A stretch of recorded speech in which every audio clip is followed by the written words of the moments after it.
ಎಲ್ಲರಿಗೂ ನಮಸ್ಕಾರಗಳು. ನಾನು ಸಾವಿತ್ರಿ ಅಂತ. ಇದು ವಿದ್ಯಾರ್ಥಿಗಳ ಇಚ್ಛೆಯ ಮೇರೆಗೆ ಅಂತ ತಮಗೆ ತಿಳಿಯಪಡಿಸುತ್ತಾ, ಇವಾಗ ಎಲ್ಲ ಸರ್ಕಾರಿ ಕಾಲೇಜುಗಳಲ್ಲಿ ಪ್ರವೇಶಾತಿಗಳು ಪ್ರಾರಂಭ ಆದ ಕಾರಣಕ್ಕಾಗಿ ವಿದ್ಯಾರ್ಥಿಗಳು ಈ ಒಂದು ಇಚ್ಛೆಯ ಮೇರೆಗೆ ನಾನು ಇದನ್ನ ಹೇಳ್ತಾ ಇದ್ದೇನೆ. ಯಾರು ಕಾಲೇಜಿಗೆ ಹೋಗಬೇಕಾಗಿತ್ತಂದರೆ ಯಾವ್ಯಾವ ದಾಖಲಾತಿಗಳನ್ನು ಒಯ್ಯಬೇಕು ಅಂತಂದು ನಮ್ಮ ಇಲಾಖೆಯೂ ಕೂಡ ವೆಬ್ಸೈಟ್ಗಳಲ್ಲಿ ಅನೇಕ ರೀತಿಯಾಗಿ ಬಿಟ್ಟಿರ್ತದೆ. ಕೆಲವೊಂದು ಹಳ್ಳಿಗಳಲ್ಲಿ ನೋಡಲಿಕ್ಕೆ ಆಗದೇ ಇದ್ದಾಗ ಅವ್ರು ಬಹಳಷ್ಟು ಗೊಂದಲಕ್ಕೆ ಈಡಾಗಿರ್ತಾರೆ. ಅದಕ್ಕಾಗಿ ನೀವು ಯಾವುದನ್ನು ಚಿಂತೆಗೆ ಒಳಗಾಗದೆ, ಇವಾಗ ಪರೀಕ್ಷೆಯನ್ನ ಬರೆದಂತಹ SSLCಯಲ್ಲಿ ಪಾಸಾದಂತಹ ವಿದ್ಯಾರ್ಥಿಗಳು, ಪ್ರವೇಶಾತಿಯನ್ನು ಬಯಸ್ತಕ್ಕಂತಹ ವಿದ್ಯಾರ್ಥಿಗಳು ಮೊದಲನೇದಾಗಿ ಕಾಲೇಜಿಗೆ ಭೇಟಿಯನ್ನು ನೀಡಿ ಅವರು ಕೇಳಿದಂತಹ ದಾಖಲಾತಿಗಳನ್ನು ನೀವು ಮನೆಯಲ್ಲೇ ರೆಡಿ ಮಾಡ್ಕೊಂಡು ಹೋದರೆ ಅವರಿಗೆ ಕೂಡ ಒಳ್ಳೆಯದಾಗ್ತದೆ ಅಂತಂದ. ಇಲ್ಲಿ ಮೊದಲನೇದಾಗಿ ನೀವು ಪರೀಕ್ಷೆಯನ್ನು ಬರೆದಂತಹ ಶಾಲೆ ಇರ್ತದ, ಆ ಶಾಲೆಯಲ್ಲಿ ನಿಮಗೆ ಲಿವಿಂಗ್ ಸರ್ಟಿಫಿಕೇಟ್ ಅಂತ ಹೇಳಿ ಕೊಡ್ತಾ ಇದ್ದಾರೆ. ಅಲ್ಲಿ ಲಿವಿಂಗ್ ಸರ್ಟಿಫಿಕೇಟ್ ಅದು ಒರಿಜಿನಲ್ ಇರ್ತದೆ.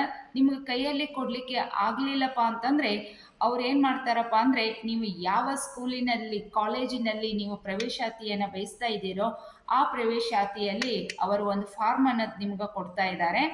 ಆ ಫಾರ್ಮ್ದಲ್ಲಿ ಇಂಥ ವಿದ್ಯಾರ್ಥಿಯು ನಮ್ಮ ಕಾಲೇಜಿನಲ್ಲಿ ಅಡ್ಮಿಷನ್ ಪ್ರವೇಶಾತಿಯನ್ನು ಬಯಸಿದ್ದ ಕಾರಣಕ್ಕಾಗಿ ಈತನ ಮೂಲ ನೀವು ಲಿವಿಂಗ್ ಸರ್ಟಿಫಿಕೇಟನ್ನು ವರ್ಗಾವಣೆ ಮಾಡಿ ಅಂತಂದು ಅವರು ನಮ್ಗೆ ಲೆಟ್ರ್ ಕಳಿಸ್ತಾ ಇದ್ದಾರೆ. ಆ ಲೆಟ್ರನ್ನು ನೀವು ಏನು ಮಾಡಬೇಕಾಗ್ತದೆ, ಕೈ ಒಳಗೆ ಕೊಟ್ಟರೆ ಅದನ್ನೇ ತೆಗೆದುಕೊಂಡು ಬನ್ನಿ. ಇಲ್ಲಪ್ಪ ಅಂತಂದರೆ ಪ್ರವೇಶಾತಿ ಬಯಸ್ತಕ್ಕಂತಹ ಕಾಲೇಜಿನಲ್ಲಿ ಹೋಗಿ ನೀವು ಆ ಲೆಟ್ರನ್ನು ಬಯಸುವಂತಹ ಕಾಲೇಜಿನಲ್ಲಿ ಲೆಟ್ರನ್ನು ಕೊಡ್ತಾ ಇದ್ದಾರೆ. ಆ ಲೆಟ್ರನ್ನು ತೆಗೆದುಕೊಂಡು ಹೋಗಿ ನೀವು ಎಲ್ಲಿ SSLC ಮುಗಿಸ್ಕೊಂಡಿರ್ತಿರಲ್ಲ ಅಲ್ಲಿ ಹೋಗಿ ಕೊಟ್ಟರೆ ಅವರು ಆ ವಿಳಾಸಕ್ಕೆ ಅದನ್ನು ಕಳಿಸ್ತಾ ಇದ್ದಾರೆ. ಇದು ಒಂದನೇದು. ಆದರೆ ಆಮೇಲೆ ಎರಡನೇ ಪಾಯಿಂಟ್ ಏನಪ್ಪ ಅಂತಂದರೆ, ನಿಮ್ಮ ಕಾಸ್ಟ್, ನಿಮ್ಮ ಜಾತಿ ಯಾವುದಾಗಿರ್ತದ ಆ ಜಾತಿ ಸರ್ಟಿಫಿಕೇಟನ್ನು ನೀವು ತೆಗೆದುಕೊಳ್ಬೇಕು. ಅದ್ರ ಜೊತೆಗೆ ಇನ್ಕಮ್ ಅಂತನೂ ಇರ್ತದೆ. ಈ ಎರಡನ್ನು ನೀವು ತೆಗೆದುಕೊಳ್ಬೇಕು. ಮೂರನೇದಾಗಿ ಏನಪ್ಪ ಅಂತಂದರೆ, ನಿಮ್ಮ ಆಧಾರ್ ಕಾರ್ಡ್ ಜೆರಾಕ್ಸನ್ನು ತೆಗೆದುಕೊಂಡು ಹೋಗಬೇಕು. ಅದು ತಂದೆದಾಗಿರ್ಬೋದು, ತಾಯಿದು ಮತ್ತು ವಿದ್ಯಾರ್ಥಿದು 3 ಜೆರಾಕ್ಸನ್ನು ನೀವು ತೆಗೆದುಕೊಂಡು ಹೋಗಬೇಕು ಅಂತಂದ. ತಂದೆ ತಾಯಿದು ಇಲ್ಲಪ್ಪ ಅಂತಂದರೆ ವಿದ್ಯಾರ್ಥಿದು ಒಂದಾದ್ರೂ ನಡೀತದ, ಅದು ದಾಖಲಾತಿಗಾಗಿ ಅಂತಂದ. ಆಮೇಲೆ ಬ್ಯಾಂಕ್ದಲ್ಲಿ ನಿಮ್ಮ ವಿದ್ಯಾರ್ಥಿಗೆ ಶಿಷ್ಯ ವೇತನಕ್ಕಾಗಿ ಅಥವಾ ಬ್ಯಾಂಕ್ ಖಾತೆಯ ಅಗದಿ ಅವಶ್ಯ ಯಾರೇ ಇದ್ರೂ ಕೂಡ ಅಲ್ಲಿ ಪಾಸ್ಬುಕ್ ಜೆರಾಕ್ಸನ್ನು ನೀವು ತೆಗೆದುಕೊಂಡು ಹೋಗಬೇಕು ಅಂತಂದ. ಇದ್ರ ಜೊತೆಗೆ ಏನಪ್ಪ ಅಂದರೆ, ನೀವು ಕಳೆದ ಒಂದು SSLCಯಲ್ಲಿ ಪರೀಕ್ಷೆಯಲ್ಲಿ ಉತ್ತೀರ್ಣರಾದಂತಹ ವಿದ್ಯಾರ್ಥಿಗಳು ಅಲ್ಲಿ ಕಂಪ್ಯೂಟರ್ದಲ್ಲಿ ನಿಮಗೆ ಏನು ಕೊಟ್ಟಿರ್ತಾರೆ, ಈಗ ಒರಿಜಿನಲ್ ಅಂತಂದ್ರೂ ಮಾರ್ಕ್ಸ್ ಕಾರ್ಡ್ ಬಂದಿಲ್ಲ, ಅಲ್ಲಿ ನೀವು ಹೋಗಿ ನಿಮ್ಮ ರಿಜಿಸ್ಟರ್ ನಂಬರನ್ನು ಹೇಳಿದರೆ ಅವರು ನಿಮಗೆ ಅಂಕಗಳನ್ನು ಎಷ್ಟೆಷ್ಟು ಪಡೆದುಕೊಂಡಿದ್ದೀರಿ ಅನ್ನೋದನ್ನು ಆಯಾ ಸ್ಕೂಲ್ದಲ್ಲಿನೇ ಆ ಹೆಡ್ ಮಾಸ್ಟರ್ ನಿಮಗೆ ತೆಗೆದುಕೊಡ್ತಾ ಇದ್ದಾರೆ. ಅದನ್ನು ನೀವು ಸೈನ್ ಮಾಡಿಸ್ಕೊಂಡು ಅಟೆಸ್ಟೆಡ್ ಮಾಡಿಸ್ಕೊಂಡು ಬಂದು ಪ್ರವೇಶಾತಿಯನ್ನು ನೀವು ತೆಗೆದುಕೊಳ್ಬೋದು ಅಂತಂದು. ಇದ್ರ ಜೊತೆಗೆ ಮತ್ತೆ ಏನಪ್ಪ ಅಂತಂದರೆ 6 ಫೋಟೋಗಳನ್ನು ನೀವು ತೆಗೆದುಕೊಂಡ ಬರಬೇಕು. 6 ಫೋಟೋಗಳನ್ನು ತೆಗೆದುಕೊಂಡು ಬಂದ ಆದಮೇಲೆ ಇಂಥದ್ದೊಂದು ಫಾರ್ಮ್ ಇರ್ತದೆ. ಯಾರು ಇಂಥ ಫಾರ್ಮ್ಗಳನ್ನು ಯಾರು ಸೈನ್ ಮಾಡಿರೋದಿಲ್ಲ, ಅದರಲ್ಲಿ ಒಂದು ಕಡೆ ಇಲ್ಲಿ ಫೋಟೋ ಇರ್ತದೆ. ಈ ಫೋಟೋವನ್ನು ನೀವು ಅಲ್ಲೇ ಅಂಟಿಸ್ಬೇಕು. ಒಂದು ಕಡೆ ತಂಬ್ ಇರ್ತದೆ, ನಿಮ್ಮ ಎಡಗೈ ತಂಬನ್ನು ಅಲ್ಲೇ ಕೊಡಬೇಕಾಗ್ತಾ ಇದೆ. ಆಮೇಲೆ ಇನ್ನೊಂದು ಇದೇ ಬಾಕ್ಸ್ದಲ್ಲಿ ನೀವು ಸಹಿ ಮಾಡಬೇಕು. ಅವ್ರು ನಿಮ್ಗೆ ಇದನ್ನು ಏನು ಮಾಡ್ತಾರಪ್ಪ ಅಂದರೆ ಅಲ್ಲಿ ಸ್ಕ್ಯಾನ್ ಮಾಡ್ತಾರೆ. ಆದರೆ ಇತ್ತೀಚಿನ ನಿಮ್ಮ ಭಾವಚಿತ್ರವನ್ನು, ಆ ಚಿತ್ರವನ್ನು ಇರುವಂತಹದ್ದನ್ನು ನೀವು ಅಲ್ಲಿ ಫೋಟೋವನ್ನು, ಸರಿಯಾದಂಥ ಫೋಟೋವನ್ನು ಅಂಟಿಸಿ ಅಲ್ಲಿ ನೀವು ಕೊಡಬೇಕಾಗ್ತಾ ಇದೆ.